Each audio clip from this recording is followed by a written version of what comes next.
This is Texans TV.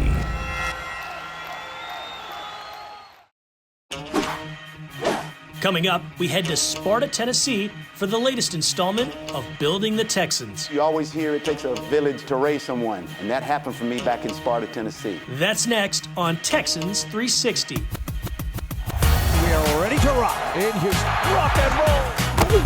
Oh, let's go!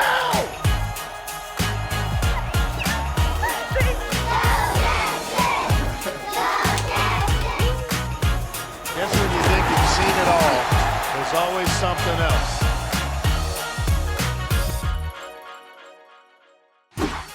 Well, look at you, and look at me, and look at Wade Smith. I'm Drew Dougherty. This is Texans 360, and we're so very happy that you're with us. Wade, it's good to see you. You doing all right? It's always great to be here with you, Drew. Yeah, we got to cut up some free agent talk. We're going to get to that in a moment. But later in the show, we've got a stock watch talking about some of the draft picks that might come the Texans' way, as well as a look back at a pick six you were a part of. You were there for it, at least. You were on the field watching when it happened. But we start things off with some of that news of the week. And one of the big news items from the week that was the Texans have a new president. CEO Cal McNair names Greg Grissom as the guy in charge. Greg's been with the team for the last 2 decades. He's very, very worthy. Good to see him there. And we are happy for you, Greg. Congratulations. But let's talk some football. That's why you're here. You were a Pro Bowler. You played over a decade in the NFL. And the Texans have made a slew of moves. They have. Give me one or two that have stood out to you that made you go, I really like that. Well, this isn't a free agency, but it's a trade. The trade for Marcus Cannon, I think that's a huge deal for the offensive line for the Texans. He's going to start somewhere, I would think. And then you got the receiver position. You got Chris Connolly. You got Dontre Moncrief. You got a bunch of competition coming in. And then that's not even talking about the defensive side of the ball, Christian Kirksey. There's so many guys that have come into the fold in the last couple of days. Go back to offense, Mark Ingram. Like there's a bunch of Philip Lindsay. There's a bunch of players that have had a bunch of really good, productive careers to this point. And now they're all here in Houston. I'm looking forward to seeing who actually rises to the top and actually makes the roster and is able to help this team rebuild going forward. You bring up competition. Going to be fascinating to see a little bit of that in OTAs in May and then definitely during training camp in July and August. It's all part of the construction of the Texans. And with more on that and a look at the guy in charge, the head coach David Culley, we go to his roots. This is Building the Texans with David Culley.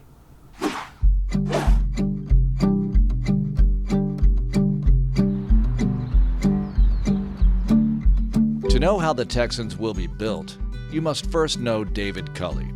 And to know him, we take you to the city that built him. Located 80 miles from Nashville, Tennessee, with a population of 5,029, is the city of Sparta. Bluegrass, beautiful waterfalls, and White County High School are a few ways of describing it. But when telling any story, it's best to hear from those who know it best.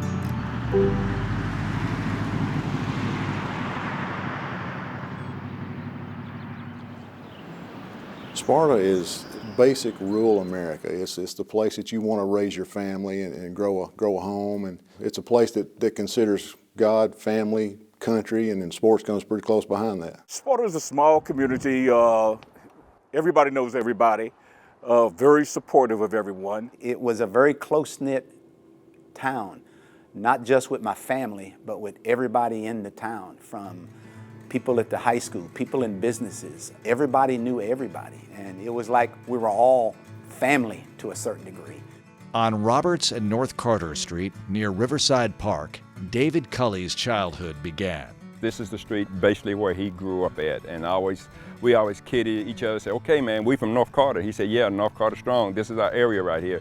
We maintain North Carter. So he was proud to be from this street. Even though there wasn't much here, but still it was a lot to us, because we had all our fun here. We played baseball here in the streets, and just everything we done growing up, we managed to find a way to do it here on North Carter.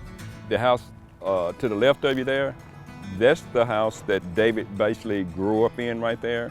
I remember many mornings he's coming out of that house and going in the afternoons with his books, school books and stuff in his hand. At an early age, David got involved in sports, where friendships were made and character began to be developed. We'd go out here and draw up football plays. Back then we drew them up on the ground. You go here and you go there, you cut across that way right there. And when he drew up a play, you bet it's gonna work. He was the type of guy that one day he's going to be a productive person for the community. He's just a good kid. And then at the ball field, kids would leave their gloves on the benches, and he'd always say, "Hey guys, whose gloves? Don't forget your gloves." He was always taking care of his other guys. Well, I would say that David's character in many ways was molded by his parents, because, you know, I've never been around his parents that they weren't positive and upbeat and encouraging. I've never felt like David was doing anything other than what he felt like was best for the team. I've seen him and some of the other older players at different levels reach out to the younger players to encourage them, to challenge them. And he was a guy that I think people gravitated to because they knew he was positive, they knew he was upbeat. The Cully family is a staple to the Sparta community. David's father, Ulysses, is so well respected that they named the town's high school baseball field after him. Cully family is a great group of people. They care about their community. David's dad, Ulysses Cully, been a big part of sports in White County ever since I've known him. He was an umpire in baseball and probably was as much of a hitting coach at the same time as he was an umpire. Always tried to help the kids. Probably the strongest sports fan that the Sparta Warriors have ever had. Well, I tell you what, first of all, he's 94 years old, still kicking. And he's been the inspiration for me, my brothers and my sisters, from the standpoint of how you want to be and the kind of person you want to be.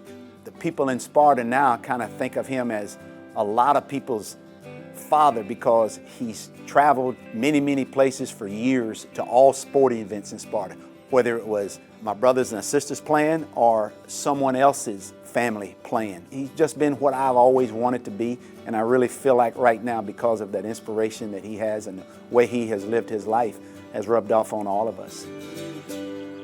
David's father would have another Sparta athlete to cheer for when David would grow up and attend White County High School. White County High School is the only high school in our county. We have 1 feeder middle school and 6 feeder elementary schools, and it serves all of our county as the local high school. Sports is huge. Sparta as a town, athletics is a driving force. Things will shut down and everybody will come to a ball game. A lot of times sports or football may be the front porch of your community or school. So when the sports or football in particular is doing well, it seems like everybody else is doing well, and it's always a big community gathering, especially when the teams are winning on Friday night. It means a lot to small town communities. Football was more than just a game. It was kind of a way of life for us. And it wasn't just the football, but it was basketball, it was baseball, it was all the other sports. It is a very sports-oriented town with a lot of history. D. Harris is known in the town of Sparta as a legend, a title well-deserved after being the head coach of the high school football team for 19 years. Following a successful coaching career, in 2002, the school named the field in his honor. 1 year later, he was inducted into the White County Sports Hall of Fame. To this day, he keeps in touch with David. I got coached the right way, I like to tell everybody, because he was a wonderful man. Not only that, a tremendous coach, but a better human being. And those things kind of rubbed off on not only me, but everybody that played for him. And I try to make sure that in my profession now, with where I'm at, that I try to do the same thing to the people that I coach. D. Harris was a great coach. To this day, what he taught me was discipline and hard work, because if you were not disciplined, D would let you know, but he would do it in such a way that it wasn't to chastise you, but he brought the best out of you through the way he communicated to you. Our practice field is actually next to his house. So the first year I'm here, I had some guys that hadn't coached here before, and they're like, what's this old guy that keeps wandering out on the field and you never make him leave? I said, well, you know, his name's on the building and on the field. I think he can come watch practice a little bit. So we let him go, and then they finally, they're like, oh yeah, that's great. He's been a very positive influence to me. He wants success for this program and for Sparta football. Just a great mentor to have around. With D. Harris and a good supporting cast, David began to build a legacy of his own at White County High. Staying busy with sports and school, David earned a good reputation with the people of Sparta. There's nothing that I saw, any kind of sporting event that he couldn't excel in. I mean, he was the quarterback on our football team, he was the point guard on our basketball team, he pitched in baseball. That left hand, I mean, he's just a real competitor, but he's also, the people that he played against respected him because he played the game the way it's supposed to be played, and so people looked up to him, even on the opposing sides. Dave, he had the support of all the team. Everybody looked for Dave from the leadership quality. When we went into the huddle, he was pretty clear as far as what we were supposed to be doing. And I remember times as to where, like, the play would be called for me. And before the play calls, Cully would always coach me and tell me, well, you be right here, kind of give me directions as where I was supposed to be. He was coaching during the game. I remember watching every play, expecting something big every time. And you never knew when there was going to be a 40-yard pass or a 50-yard run. You know, so you always watched when he was on the field. One thing I remember when he was a senior, he became the first player ever to be named the Associated Press's State Player of the Week for both offense and defense, and he did it in consecutive weeks. And I don't think anybody's ever done that since then. Soon after high school, a life of coaching forced David to live outside of Sparta. But as the years passed, he continued to make headlines. When news broke about David becoming an NFL head coach, it didn't take long for his hometown to catch on. So we just print twice a week. So it's kind of chaotic trying to keep up with the news and make sure it's fresh and new and we don't get beat out by the bigger places. And as soon as it broke, we shared to our Facebook page. I want to make sure his hometown represents. And then I immediately sent him a message that said, hey, call me first thing in the morning so we can hit this big for everybody. He deserves it. The town deserves it.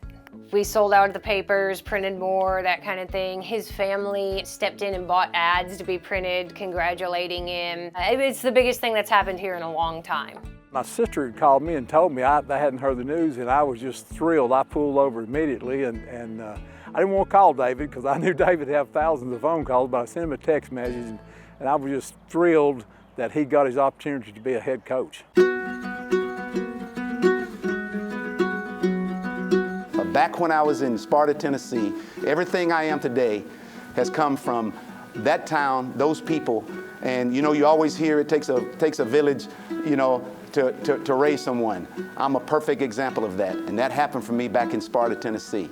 It was Sparta, Tennessee, where David would form bonds that would last a lifetime and develop his character. Today, he is in the White County Sports Hall of Fame, next to the legendary D. Harris. But his impact in the town of Sparta is far from finished. As he always says, it takes a village to raise a child. That's what this is. He doesn't carry it by himself. He's had help along the way, and he is grateful and humbled for every person that's touched his life.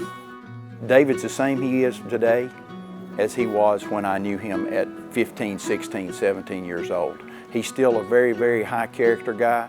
He's still a guy who loves this community he grew up in and comes back here from time to time. David has gone on and represented Sparta real well. He and my dad have always had a great relationship. They've remained close through the years, so it's been neat to see as David's progressed. He's always come back and visited and talked with him and talked about the influence that he had on him as a coach and as a person. He came back and spoke to the team very graciously. We asked him to come back the first year I was here, and we've been very involved in the program ever since then, since I've been here. So I'm very appreciative to him, to the help he's given us. We have several that have been placed in the Hall of Fame for their careers here at White County, and not only his career as a high school athlete here, a college athlete, but also the different programs that he's had involvement with and everything. And it's huge for someone from Sparta, you know, to chase their dream, be an NFL coach, a positions coach, and now to be the head coach of an NFL franchise. I think when Dave says that it takes a village, he's had the coaching, he's had the whole community. Of course, they respect him for his leadership, but Dave's had the whole community to stand behind him.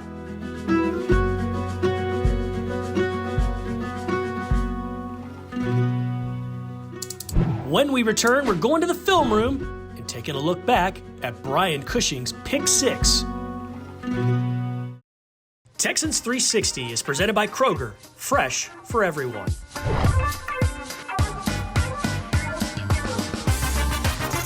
This is Texans 360 coming at you from the Ford Studios. It's all presented by Kroger, Dougherty, Wade Smith. Good to be with you, Wade, as always. And you know, in 2013, that was a weird year, but it started with a bang late at night on a Monday on the West Coast. You guys beat the San Diego Chargers in overtime. What do you remember about that game?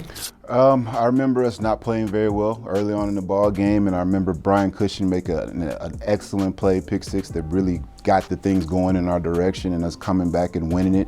It was a great moment for the Texans. Yeah, you bring up Brian Cushing. That's the franchise's all-time leading tackler, made lots of plays in his career for the Texans, but in my mind, that pick six on Monday Night Football to start off the 2013 campaign is the best of them all, and we take a look at it in the film room.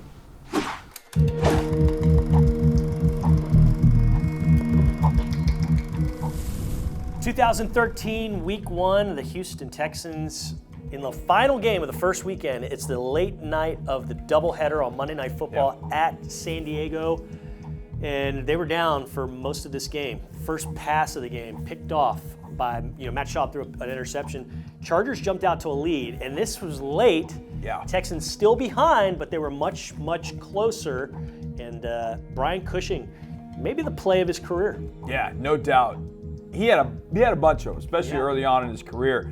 But he was coming back off the injury from the year before. And you'll see Cush right here. The Chargers are going to give motion. We've seen this a few times. Running back motion, or just motion shift, is going to give an indication, as we take a look right here on our surface, about man versus zone. So what you see here, the adjustment the Texans make is to take from a too-high look. Shiloh Ko is going to buzz down. Okay, so he's going to buzz down right there, and you also see linebacker, bang, going to hit that A gap, and then Danielle Mann is going to go to the middle of the field. This is essentially cover three deep zone. That's what it turns into. But Cush, with nobody in the middle of the field, reads Phillip Rivers' eyes immediately because Rivers anticipated, I believe, man coverage. Because he did, when he saw Ko out here, he felt like that was going to be a wide open lane to throw that football, when in fact the Texans were playing a cover three buzz, and that left Brian reading the eyes of Rivers. Then lay out. Oh, look at the big fella layout. This is awesome stuff. Watch this layout. And then to have the wherewithal to get into the end zone for the touchdown. Let's take a look at it from the opposite side, because you really get an idea of Brian making this catch. And just reading, I mean, Phillip's eyes never moved off of Woodhead. And then look at that catch. My goodness, look at that layout. And then get up, and then look at this, convoy, getting him into the end zone. Everybody getting a block, and then Cush getting in the end zone. Biggest play in a game that did not look at any point like it was a W. None whatsoever. And somehow, miraculously, they won that one, and then ended up losing a lot of others down the road in that season. They won that one, they won the next week, and then they didn't win again until 2014. It was a rough go of it in 2013, but not that night. That was a fun one, late on the West Coast, and it was a fun ride back. Got back in the middle of the morning, driving home against rush hour traffic. So Brian Cushing with a hell of a play there.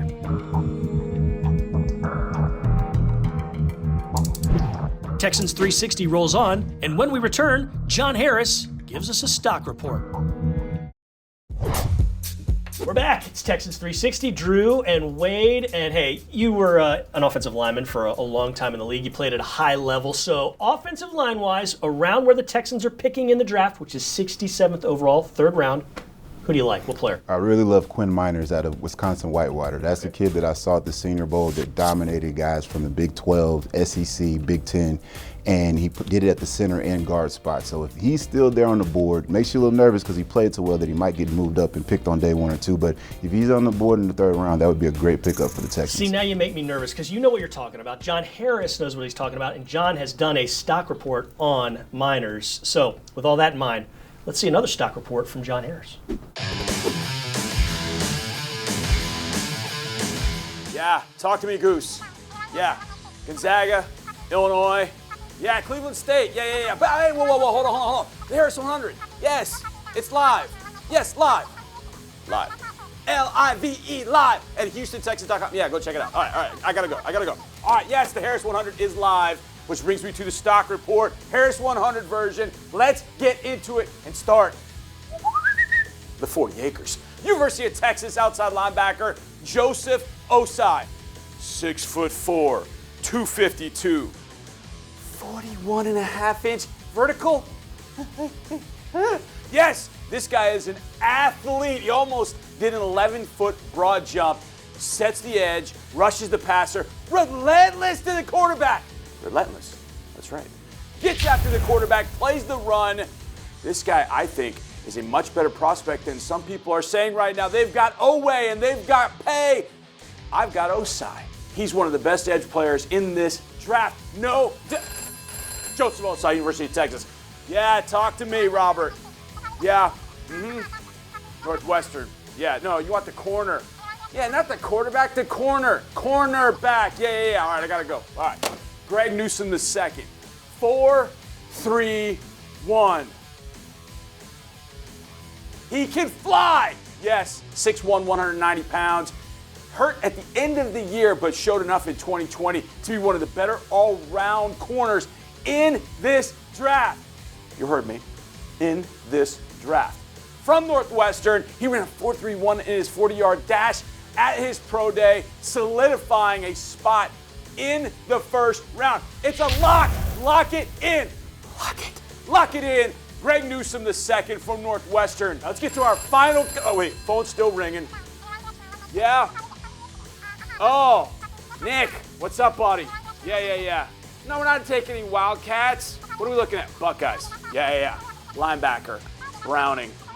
Book it. You ever dance with the devil in the pale moonlight? I just like the sound of that. Baron Browning from Ohio State, a Buckeye. Inside, outside, does a little bit of everything. At the Senior Bowl, he was fantastic, rushing the edge. Well, that's not usually what he does. He usually plays as a stack linebacker. What to expect from Baron Browning? Maybe he can do a little bit of everything for whatever team he ends up with. I would love to see him here in Houston. His stock is rising. So when you hear Baron Browning's name through this month and next, you'll know people are putting the film on. There's no question. Yeah, Gus, talk to me. What you got? Well, we're all out of time here on Texans 360. Big thanks to you, Wade Smith. We appreciate you coming on. It's always good to chop it up with you. It's always great to be here, Drew. I always enjoy it, and go Texans. I like it. Thanks to you, Wade. Thanks to you for watching. We will see you again very, very soon.